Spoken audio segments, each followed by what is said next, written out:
I think the big thing, obviously going in this week and what we want to be able to do versus Troy is send these seniors out on the right note. We certainly feel like as this game comes and our seniors are coming and what they've been able to do for our institution and for our program the last couple of years, we want to be able to finish this thing the right way. It's another football game, it's another conference game, but it's an important game because of that group of seniors. From a fan base standpoint, I think that everybody needs to know that we're working as hard as we can possibly work, and we haven't had the results that we wanted to from a win-loss standpoint. And I certainly understand everybody's frustration, and I'm certainly as frustrated as anybody. But the thing that I would want everybody to know is that with us and what we're trying to do here and what we're trying to make sure that we are putting into our players in all three phases, in football and academics, and making an impact in their lives, we're doing those things. I really do feel like, and I know for me and for our staff and everything that we do, we're going to continue to build off the recruits that we had last year, continue to build off the players that we have in place right now, and we are going to be someone that is going to be hard to be reckoned with in the future. And I understand everybody's frustration, and I have certainly said it a number of times. Point your frustration at me, and I've got to be able to be the one to be able to handle those things and to be accountable for them, and I promise you I more than recognize them, and we've got to be able to sit there and learn from them and move on, and at the end of the day, that's what we're going to continue to do this week in our preparation versus Troy. As we move forward, our preparation into recruiting and going into this off-season with a great off-season mindset, with everything that we do from a work habit standpoint, from an academic standpoint, and get this place to exactly where it's been for a long time. And the reason that I care so much and want to be here so much because of the winning and because of the traditions that are there, and that's what I would try to send from a message standpoint. There's never going to be a perfect scenario, and there's never going to be a perfect first year. It's been challenging, but I promise you with everything that I've got that nobody's going to be willing to work harder at it and be able to be someone that can get these things corrected and fixed and be able to be where they want to be for a long, long time, and that's me, and that's the staff, and that's right here, and so that's what we're looking forward to. What identity do you see Georgia Southern having offensively? I still think it's got to be a run team. I mean, and that's what we've continued to try to be.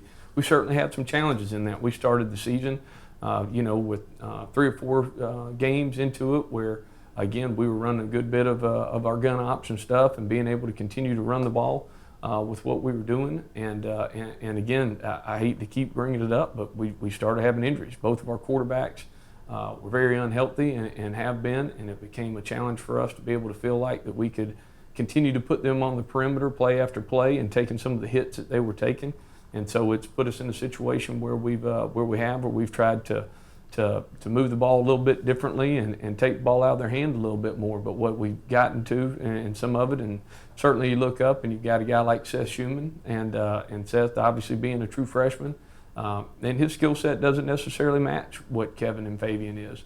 And so we tried to kind of, in that week versus Lafayette with him as a starter, we tried to kind of match it around him to give him a chance to be successful with what we had that week. But as we continue to move forward, we want to be a team that runs the ball. We want to be a team that is always going to be perennially in the top 5 in the country in running the ball, and we do want to be able to run more option stuff. It's just, we do feel like we've been in a little bit of a position where trying to keep our quarterbacks healthy becomes a little bit more of a premium than it is necessarily getting the ball and getting it pitched. I know social media can be a positive, it can be a negative. I know that that's something that as an assistant coach you've probably dealt a little bit with, but now as a head coach it's really coming at you hard. Sure. How are you handling the social media aspect of your job? Sure. Well, and social media is such a big thing as it reverts to communication. And again, what winds up happening to you in a lot of it is it becomes hard. From a fan base standpoint, obviously, like I've said a number of times, I want any amount of frustration or negativity, I want that pointed at me. I don't want it pointed at our players. And I've certainly made that very, very aware as a number of times that I've sat there and spoken on it and spoken out on it. I think the big thing is, and again, really, mistake on my part. We went through the other day and had a situation where, again, recruiting, it affects our recruits. Social media, whether you like it or not, it does. It affects our recruits and what they think and how they view things, and so trying to protect some of those things. The other day and trying to look at it from a recruiting standpoint, really made a poor decision. Was not trying to be in a situation at all where I was trying to be rude to our fan base. Was really in a position where I was trying to protect our what we were doing from a recruiting standpoint. We've got a fantastic class going, and again are doing a good job with all those guys and everything that's happening. And again, I've got to do a better job of looking 3 and 4 question marks down the road when it comes to social media, because it can be, it's a broad-based thing and people can have different opinions, and sometimes things that were intended one way aren't taken that way. And I've got to do a better job of being able to think 3 steps ahead on some of it, and being able to control it. You've got another week. The guys, for the most part, are all gone. Mm-hmm. Is that a good thing as you get ready for Troy? Well, I think it's just so late. It's really our first true open week of the season, and typically, you go through, and our week was kind of counted with the Arkansas State game, was counted as one of those weeks, but it didn't necessarily give us an opportunity to let those guys get home for the weekend and some of those things. So this is an opportunity for them to take really 3.5, 4 days here and regroup, refresh. It's going to help us tremendously, again, from trying to get some of the injuries back and some of the guys feeling a little bit better. But it gives us the opportunity to do those things with our football team.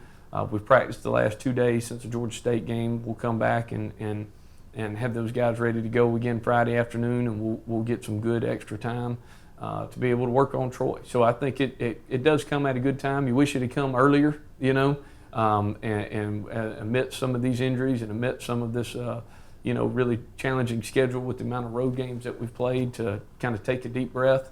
And we haven't had that. And this is, anytime you get an opportunity to, it's a positive one. It's the first time I've ever had Thanksgiving off. And so I'm, looking forward to having a day where I can spend it with my family as well.